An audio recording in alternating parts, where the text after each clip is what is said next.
The Almighty God also revealed to us the cause of deviation from their respective paths for both humans and jinns.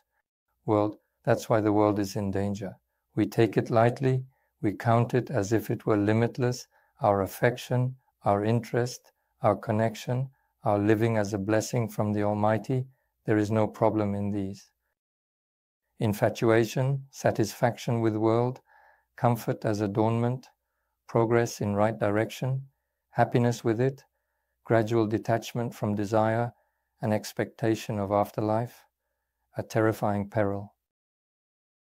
You know, like when a guy gets a new car and loses interest in his old car, he doesn't really care about it anymore, you know, he's fallen for the new one and stuff. This process is a terrible process.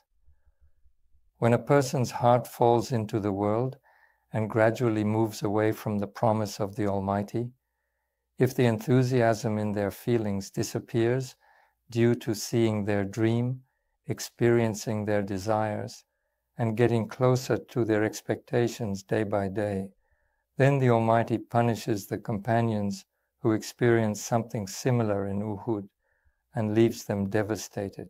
Some of you want the world, and some want the hereafter, and some desire it, so they say. So it is not such an innocent thing. Individuals who prioritize worldly life over the hereafter, which may seem more enticing, have the potential to exert influence on a person's decisions, behaviors, and ultimately steer them away from the righteous path of Allah, leading them astray.